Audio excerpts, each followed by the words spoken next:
Hey y'all, welcome back to my channel. I am the Divine One and I'm bringing you yet another assortment. Before we get into today's topic, let me take this moment to thank all of the new subscribers.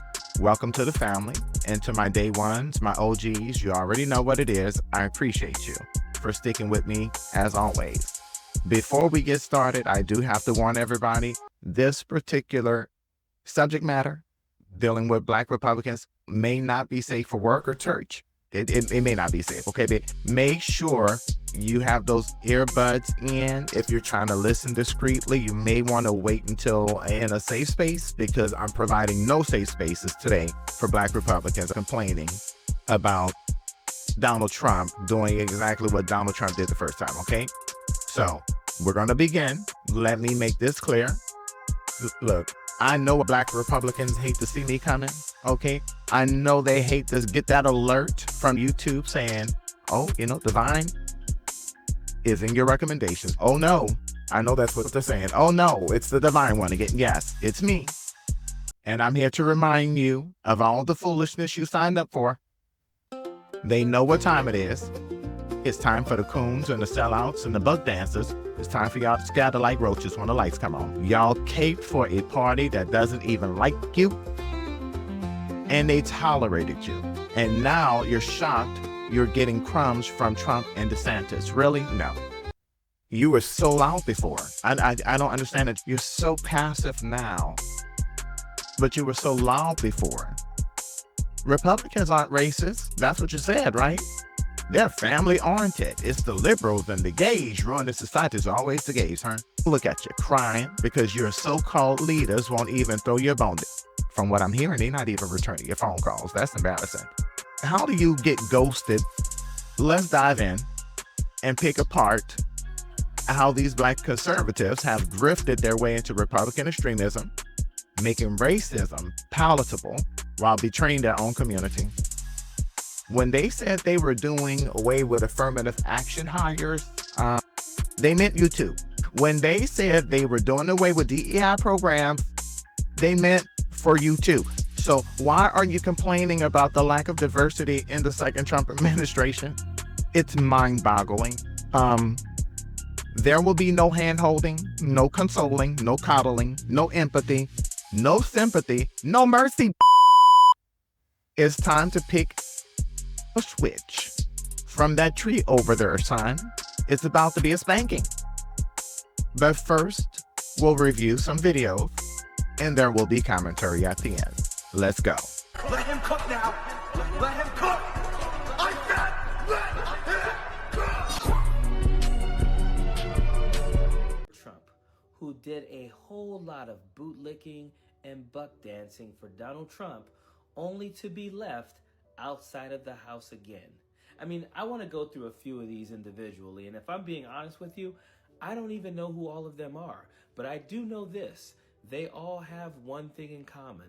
They're all Black Republicans who did everything they could to help Donald Trump become the president-elect and weren't thanked for it at all by being given any type of position in his cabinet. Now, a lot of people will say, oh, it's still early. And the only reason they'll say it's still early is because Donald Trump's picks are so bad, many of them are dropping out before they even get to confirmation hearings because they're that bad. But that tells you everything you need to know about Donald Trump and the Republican Party, that he would nominate sex offenders, predators, before he nominated people who seem to be qualified. If you're talking about people I disagree with, right? I disagree with Tim Scott. I disagree with Byron Donalds. I disagree with Wesley Hunt, but they seem to be more qualified than the people that Donald Trump is putting up there. But again, these blacks for Trump, these brown people for Trump, Latinos for Trump,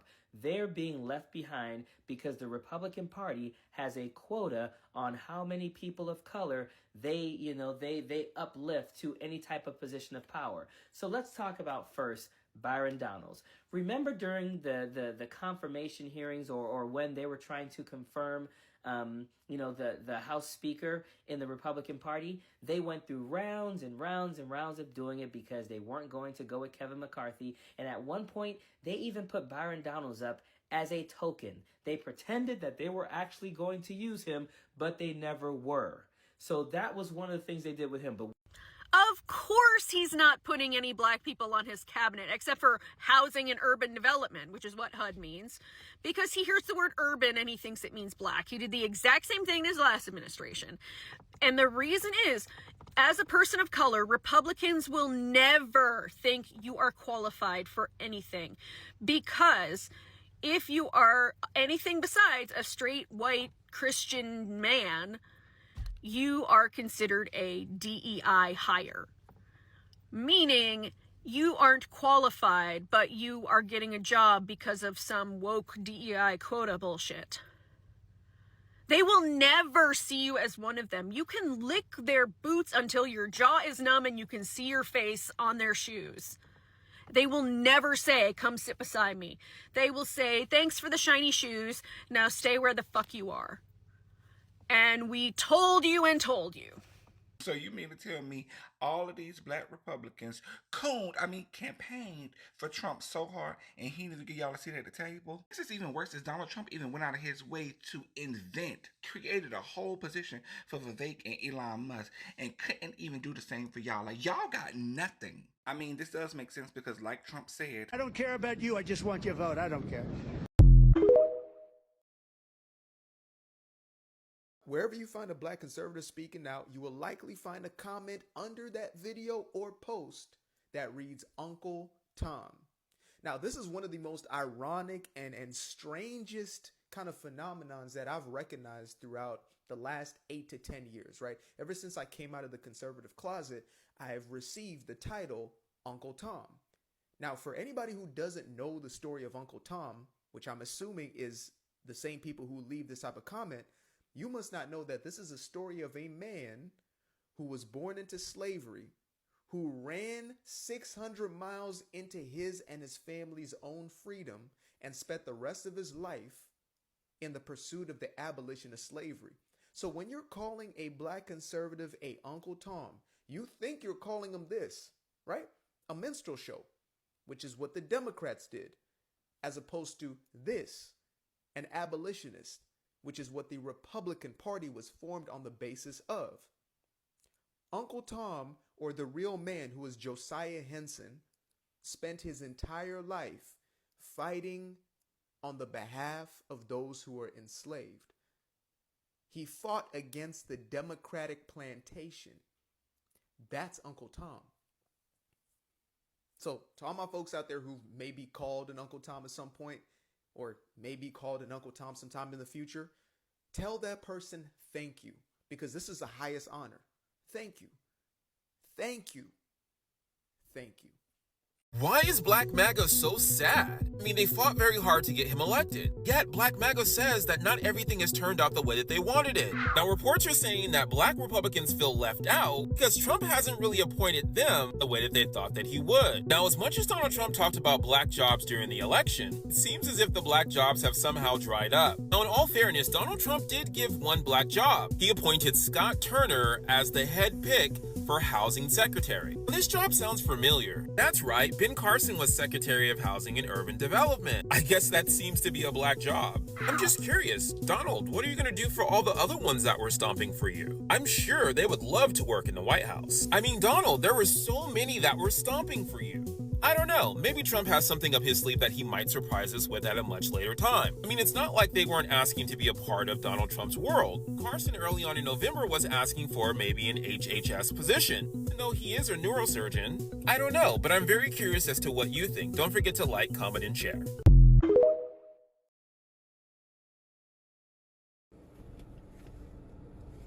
I've never in my life met so many pro-black men who are willing to be ruled by one rich white man. Times have changed. And not pretend as if, you know, these white tears, this white fragility that we are experiencing is anything other than that, and that it's not about equity.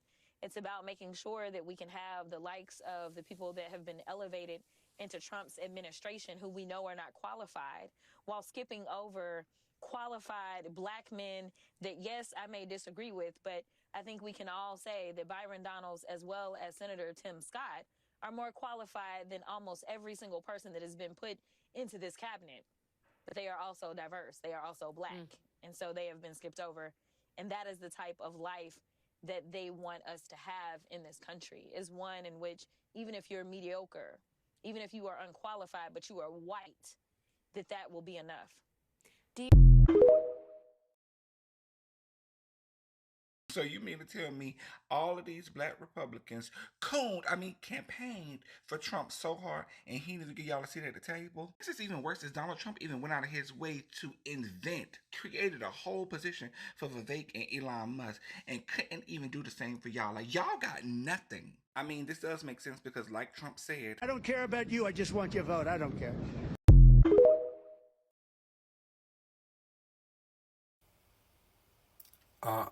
I'm sorry, but you guys were told to your faces that you were not good enough to begin with. What part of that didn't you understand when they were running for... Are you people serious right now? When someone tells you exactly what they think of you the first time, and the second time, and the third time, maybe you should fucking believe them. So, I am not a singer like Francesca, and I do not play a ukulele, but this requires, I never thought the lepers would eat my face. Oh, I never thought the lepers would eat my face. See, I turned my back on my own kind, but I somehow thought that I'd be fine. Oh, I never thought the lepers would eat my face. All right, let's talk about this article from ABC News. Black Republicans, Black MAGA, feeling left out of Trump's second term picks. Let's get into it. As President-elect Donald Trump fills out his cabinet and chooses his closest advisors ahead of Inauguration Day, many African-American leaders are asking why more Black people haven't been appointed to key positions, because they're not Black jobs, y'all. Y'all know the Black jobs he was talking about are not cabinet positions. ABC News spoke to more than a half dozen longtime and new African-American conservatives and Republicans within Trump world and outside of Washington. Last month, the president-elect appointed Scott Turner, who was executive director of the White House Opportunity and Revitalization Council during Trump's first term, to serve as secretary of the Department of Housing and Urban Development. One area of frustration for many Black MAGA was the speculation that if Trump did nominate an African-American to his administration, it would be at HUD, the department that has had the most Black secretary appointments of any. That's the Black job for you. One Black Southern Republican told ABC News, "Why is every Black person given HUD?" adding that it was the literal Black job of the administration. ABC News reached out to Trump's transition team for comment on his selections, but did not get a reply. 6 African Americans have served as HUD secretaries, including Robert Weaver I. His appointment in 1966 by President LBJ also made him the first African American appointed to a cabinet level position. The first African American woman to serve in the presidential cabinet was Patricia Roberts Harris, who was the first African American Health and Human Services Director and later HUD Secretary. She served under President Jimmy Carter. Former HUD Secretary Samuel Pierce was the only Black cabinet official in the Ronald Reagan administration. Dr. Ben Carson at HUD was Trump's sole Black cabinet member in his first term. In mid-November, Carson posted that he was excited to speak with President Trump about how I will continue to advance the America First agenda, and I am meeting with him in the near future. However, contrary to reports, I will not be serving as the Surgeon General. I will also like to say that I, Bourbon Bougie, will not be serving as Surgeon General either, despite the fact that I am probably as competent and qualified for many of Trump's positions as many of his other nominees. All right. The Departments of Treasury and Interior remain the only departments that have never had a Black secretary. Another key position Black conservatives believes needs to be filled by an African American is assistant to the president, a senior level role within the White House. Trump previously appointed Omarosa Manigault Newman, a contestant on his The Apprentice TV series, as the sole Black assistant to the president. I do think if you're really talking about Black influence inside the White House, does Trump want his only legacy of having the only AP for 2 terms to be Omarosa? One Black Republican strategist asked. After Newman's departure, Jerron Smith served as a special assistant on legislative affairs before rising to deputy assistant to the president for domestic policy. Ashley Bell, a prominent Black Republican, served as a White House advisor on entrepreneurship and a regional administrator for the Small Business Administration. Bell's former boss is former SBA Administrator Linda McMahon, who Trump announced as his pick for the Department of Education. McMahon is also co-chair of the Trump-Vance transition team. Oh, this is Scott Turner right here. I said his name earlier in the video. Some of the former president's most ardent defenders have grown restless with the lack of Black appointees, as Trump selected several others who would be the first in those positions, if confirmed. Senator Marco Rubio would be the first Hispanic Secretary of State. Scott Bessent would be the first openly gay Treasury Secretary, and Tulsi Gabbard will be the first Asian American and the youngest ever Director of National Intelligence. This part is funny to me. I can't tweet that we need more Black conservatives because the left will attack me saying it's a DEI hire, the Southern Republican said. However, one Black Republican operative told ABC News it is still very early when it comes to appointments. I still want to highlight that yes, you would be a DEI hire. It's like if they finally put one Black MAGA in, it's like, yes, we got our token. We got our Black MAGA. Okay, I'm sorry. That's a little funny. The Republican Party has never really fallen into the category of representation matters. Our strength comes from diversity, but that is not our bumper sticker slogan. Yeah, y'all's strength is not your diversity at all. We're not going to nominate Black folks for the sake of nominating Black people, the Republican operative said. I mean, let's stop acting like there are no Black people that are available. Look at the rest of the appointments. If y'all do not, rise to that level of some of these actual deviants, then that's saying something about the Black MAGA. The operative noted that Black Republicans have made strides in leadership across the country. Senator Tim Scott, who has not been tapped at all, will chair the National Republican Senatorial Committee. Representative Byron Donalds is speculated as possibly running for governor or U.S. Senate in Florida. And Winsome Sears is seeking to become the first Black female governor in the country in Virginia. Donalds on CNN last month took aim at President Joe Biden's focus on diversity within his administration when asked about the lack of diversity among Trump's nominees, saying, if you look at how the Democrats filled Joe Biden's cabinet, they wanted to have a piece of every identity. But did they get the job done? Did they actually serve the interests of the American people? What Donald Trump's election is about is bringing competency and reality back to D.C. in the White House. Really? Really? Regardless of their race, regardless of their religion, regardless of their creed, the Florida congressman added. Have you seen some of these nominees? Although some Black leaders inside and out of politics are highly qualified, another barrier that Black conservatives face is added scrutiny because of their dual identity. Trump isn't a traditional Republican. He doesn't use traditional Republican institutions in the same way that past presidential candidates have. So there isn't a kind of pipeline long-term relations, Asante Muhammad said. Being a part of Trump world isn't easy. It is almost a personal blacklist thing in the outside world. So it is risky, in my opinion, to be a part of this organization for Black people that may want to be a part of the cause, but it's not worth it. It's not worth their bottom dollar, one Black Republican strategist added. When Black people are put underneath this microscope of being Trump affiliated, they look past your color and you are public enemy number one, a Black Republican operative said. The Republican strategist said Black Republicans face a different set of expectations. They don't necessarily thrive in spaces that are massively disruptive, such as the second Trump term. I don't think disruption really leans into our skill set the way things are currently set up.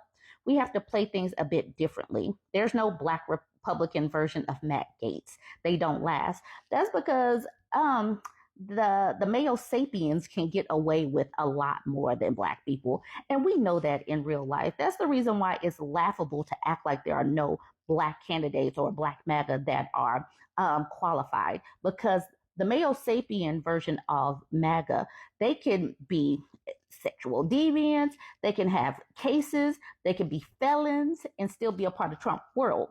But to be a Black MAGA, to be a Black woman, to be a Black anything, you have to be 2 times better, 2.5 times better than these mediocre people. Those of us who have survived and been there for years and made it work have done so by being steady, consistent, reliable, and trustworthy.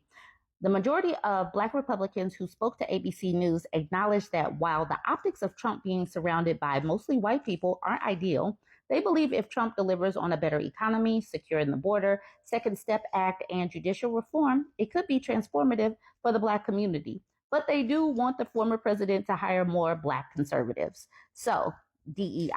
DEI. Y'all want some diversity, don't you? You want some inclusivity, don't you? Well, we're going to see if they give you some inclusivity. I mean, they have brought in some Indians, so at least there's some brown folks over there. Join the conversation. Let me know what you think. Don't forget to like, comment, and share. Let me get this straight. These the same Republican, yes, the ones I mentioned on the intro, the same one that has spent years going toe-to-toe with liberals caping for a party that don't even see them as human. Are you now crying because you're getting the same white people that other Black people get? You're now crying because you're not getting any attention from Daddy Donald Trump, are you? Y'all were so loud, you were so adamant. Oh, Republicans aren't racist, that they're family-oriented. You're just not pulling yourself up by your own bootstrap. It's the liberals, it's the gays, it's the trans. They're the ones running society. That's what you would say. And yet, when they showed you exactly where you stand in the hierarchy, you're suddenly quiet as a church mouse. Yes, you are. Florida. Let's talk about it. Y'all put Ron DeSantis in office twice, and the first time, that was all about sticking it to the gays and the trans people. Remember? We gotta get him in there to clean up these schools. That's what you said. The schools. What schools? Half the kids don't even show up. And the ones who do are learning revisionist history straight out of DeSantis' playbook. Let me remind you about Governor DeSantis. He watered down African American studies. He rejected the AP African American Studies course because he didn't want students learning about intersectionality or queer Black history. When the College Board bowed to pressure and revised the curriculum, it erased the depth of Black history in the process. Slavery wasn't so bad. That's the standard. Slavery wasn't such a bad standard. That's what DeSantis approved. That's what a DeSantis-approved curriculum teaching kids that enslaved people benefited from slavery because they developed skills. The level of gaslighting here is astronomical. Voter suppression laws. Senate Bill 90 made it harder to vote by mail or use drop boxes. Measures disproportionately impact Black voters. And don't get me started on his gerrymandering, breaking up Black voting districts just to keep his party in power. And here's the creme de la creme. The Stop Woke Act. Anybody remember? A thinly veiled attack on any discussion of systemic racism. Of course, parts of it blocked in court, but the damage was already done. So, to the Black folks who voted for him, how's that working out for you? You Christian conservatives. And then there's Trump. Oh, y'all really embarrassing yourselves out there for this man. Trump barely remembers your name unless there's a check attack. He'll smile in your face, but don't forget he spent his first term fanning the flames of racial tension. Charlottesville, anyone? He called those white supremacists very fine people. George Floyd protests, remember? Tear gas for peaceful protesters so he could pose with a Bible he doesn't even read. And I do believe the Bible was upside down. Let's talk about these Black Republicans like Byron Donald, like Tim Scott. Y'all broke your own necks to support Donald Trump. It was embarrassing. What did you get? This could be a reason why those two Black men weren't picking. Byron married to a white woman, and Tim just got married to a white woman. Now, I'm not saying that that's the reason they're not in Trump's orbit. but let's just say it's not hurting their chances either. But when it comes to the guy that did make it to his cabinet, a very low level position, by the way, he's married to let's just say she's not white. I think Donald Trump does have a problem with interracial marriage, but that's maybe. I'm sure someone's going to dispute that. I know. In the last video I did about Byron Donald and Tim Scott, somebody said I was too rough. The language I used and all the name calling. I had a couple of comments like that. I do warn people when I make these videos that I will not be holding hands. There will be no comfort zone here for you. If I give you a shoe and you don't fit it, then why are you trying to put it on? But for all that Trump loyalty, did Trump put them in his cabinet? I love when Byron Donald got that question on NBC, and you can see the hurt in his face. He doesn't even pretend to care about diversity. He's not here to uplift you. He's here to use you as a prop.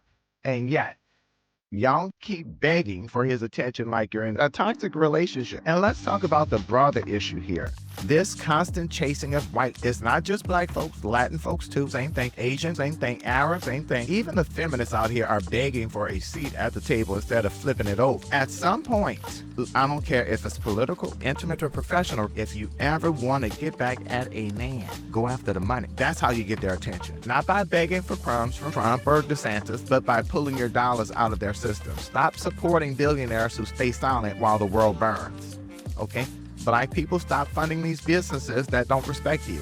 Latinx folks, stop providing cheap labor to companies that don't even want you here. Those companies that are now so vocal about, hey, we need this cheap labor. You weren't vocal when it mattered before November 4th. So the leopards are getting hypertension from all of this eating. The leopards are getting diabetes, okay? You pass by a leopard cage now and all you hear is num, num, num, num, num, num, num. But back to the topic at hand. Everyone needs to start reevaluating their allegiance to whiteness because it's not saving you. I want to touch on some observations about black conservatives. With black conservatives, it's kind of like with black DL men. They have a certain pedigree. They have a certain look. They kind of look like, look at Byron Donald. He has this very distant look. They always have beards that don't connect. They have these hairlines that are just nonsensical. Or if it's on the woman's side, they have these wigs. They're always on tilt. They're very frayed. These be the ancient 1957 church mother wigs that Diamond and Silk used to be wearing. And it's embarrassing. Some of these shaking a wig, they shake off a wig and put on top of their head and hop right in front of the nearest camera that they can with a big helmet wig on. Hi, Candace Owens. How are you today?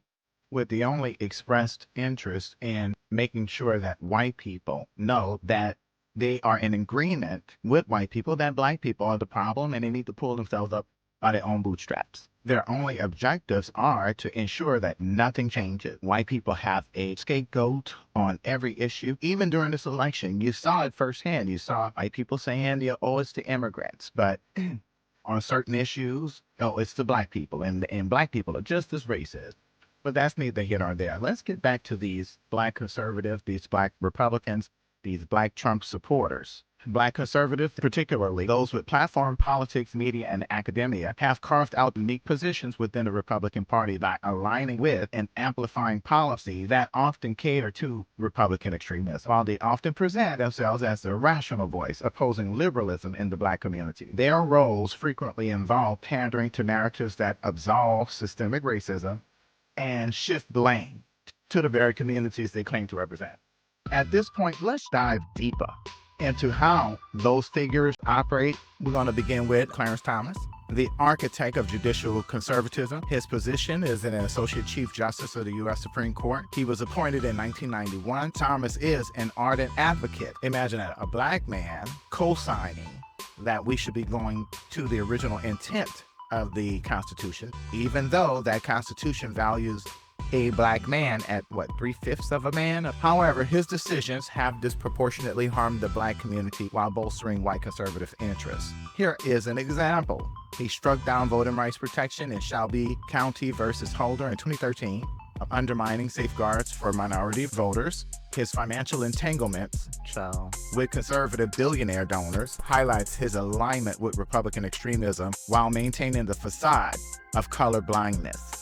Pandering. Thomas frames systemic racism as an overblown liberal narrative, often citing his personal success as proof that racial barriers are non-existent, effectively gaslighting Black Americans.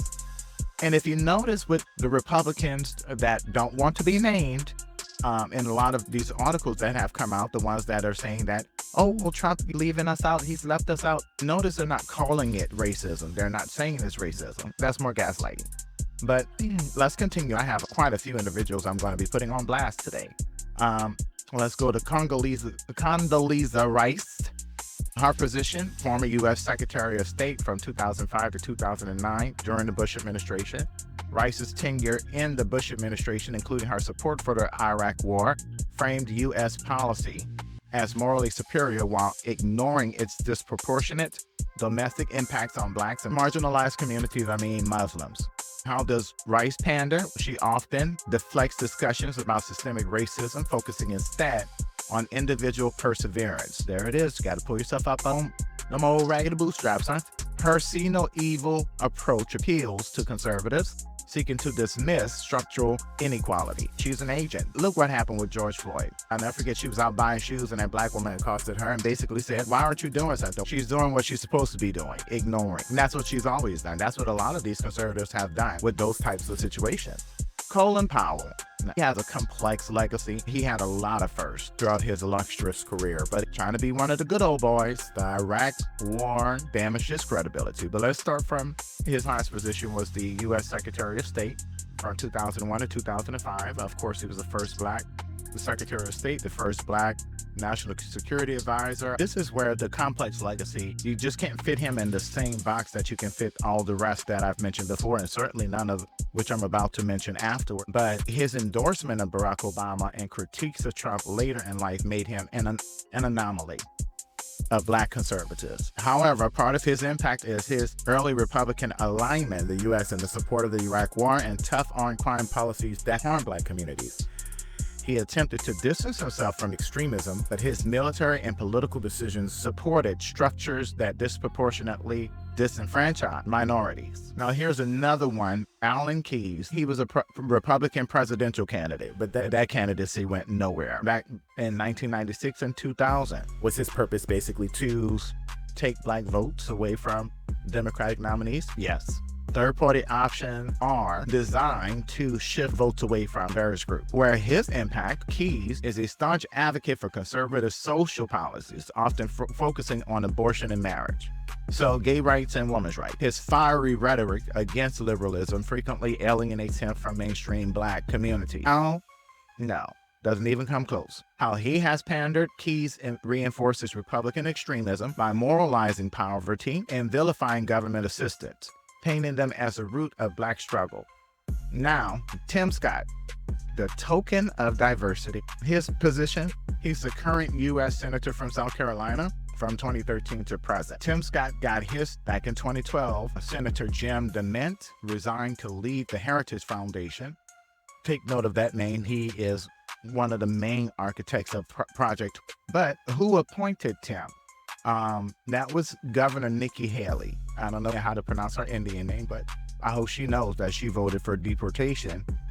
They meant you too, sweetie. You are about to be the governor somewhere in India. That's neither here nor there. He has run for a special election and won. So he's continued to win. He won re-election in 2016 and again in 2022. Senators have a 6-year stint in the United States Senate.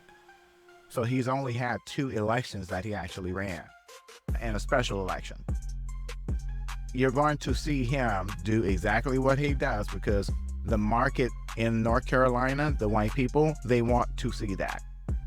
As the only Black Republican senator, Scott occupies a precarious role, advocating for criminal justice reform while supporting policies that perpetuate systemic inequities. His recent statement criticizing DEI initiatives aligns with broader Republican attacks on racial equity efforts. Scott frequently downplays racism, famously claiming America is not a racist country, giving Republicans a talking point to dismiss criticism of systemic injustice. Mia Love, the fiscal conservative, was a U.S. representative from Utah from 2015 to 2019.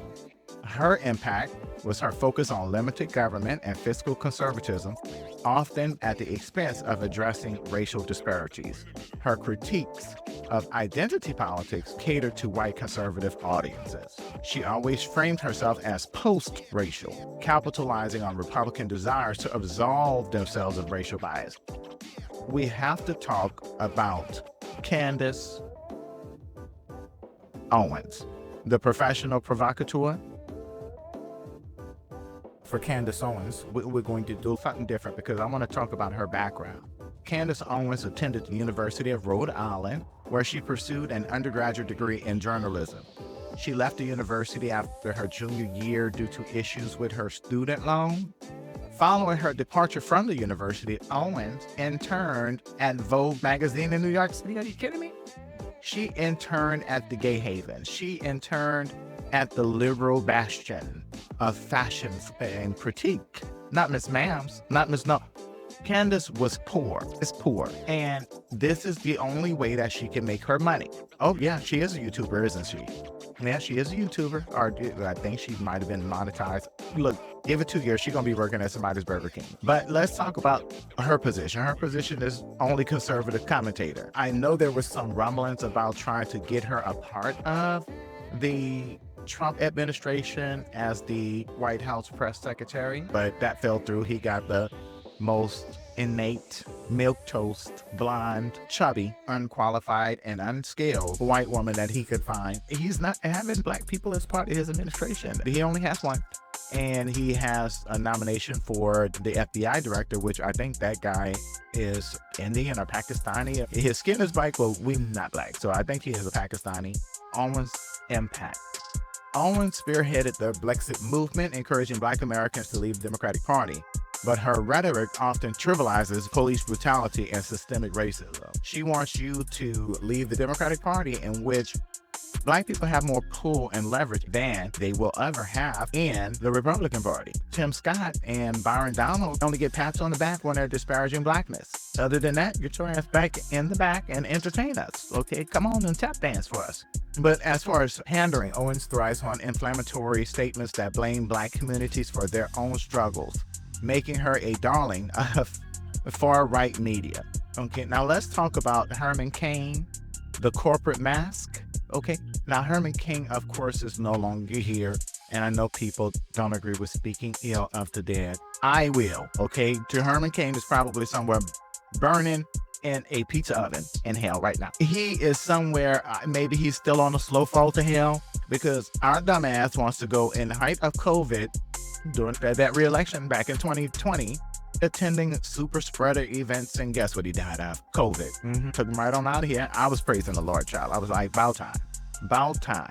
If there is a hell, he is somewhere down there getting an extra large pizza fresh out of the oven, just slammed right into his face by a forklift. He was a 2012 presidential candidate. His impact, Cain's 999 tax plan and business first policies. When has business not been first? But that's neither here nor there. Appeal to the wealthy conservatives while ignoring their disproportionate impacts on working class and working class black families in particular. Now, how did he pander? Well, Mr. Cain, based off his cheerful dismissal of racial issues, which endeared him to a party eager to erase race from political discourse. And that's what you're witnessing in places like Florida with DeSantis and Texas with the books. 90% of the books printed in the U.S. are coming out of Texas. Two black women, different times, I think 3 or 4 years apart, caught those book conservatories to change what a slave was, the definition,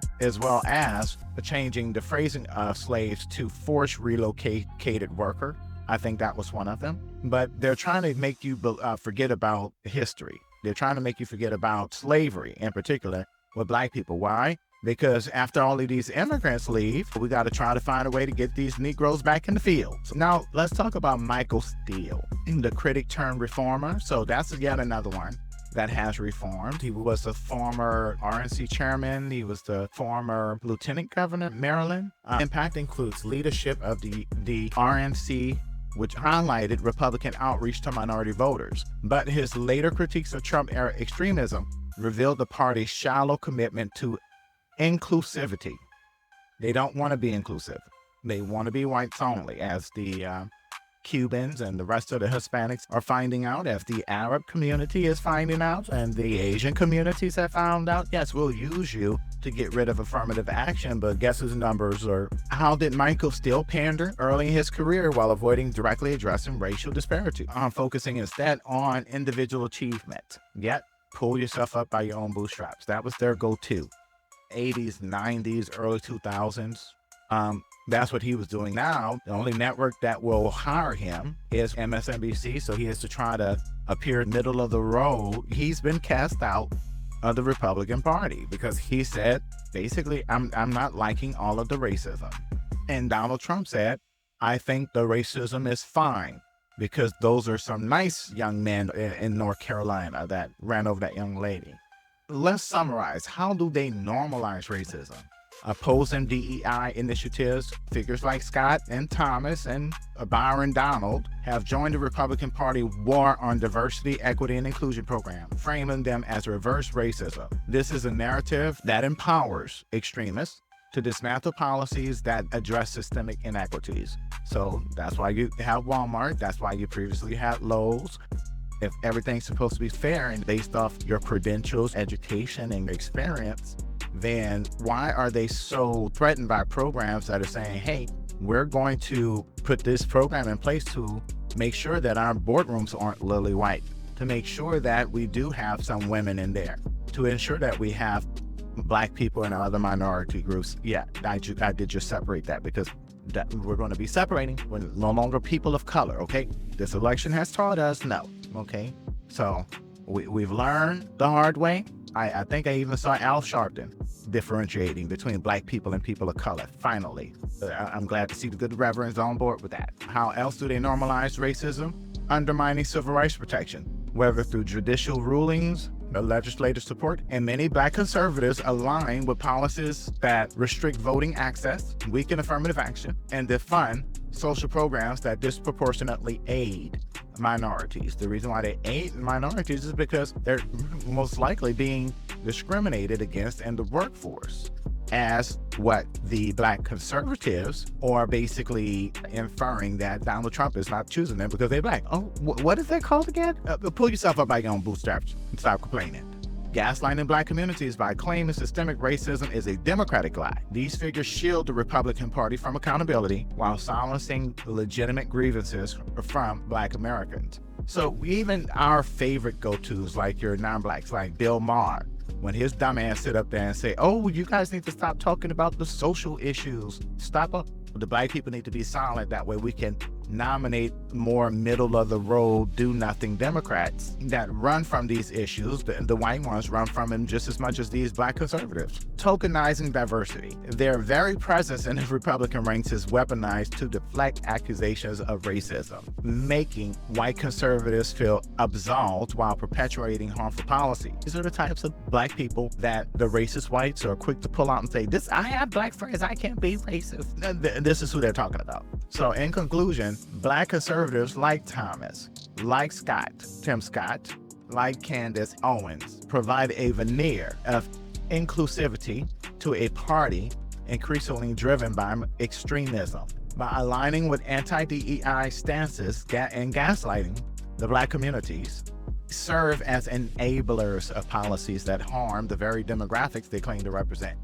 Their rhetoric doesn't just dismiss systemic racism, it makes it acceptable, creating a political environment where racism is reframed as patriotism and equity as divisiveness. The truth is, none of these groups, the Black Republicans, the Latinos caping for Trump, the white feminists cozying up to the GOP, are getting what they want. Don't believe me? Ask the Muslims. He said he'd have this whole thing settled by November 6th, and they've been trying to get in contact with him since then, and the number has changed. I don't understand how you hand somebody an election and then they ghost you. That's the equivalent of given somebody the best sex and then you try to text them and you're blocked. But I digress. Instead of banding together all of these groups to fight the real enemy, y'all are too busy throwing each other under the bus. And it's too late. This election was the last election I think Black people, we were on code with civil rights. We were on code with getting Barack Obama elected president, we are on code at the same level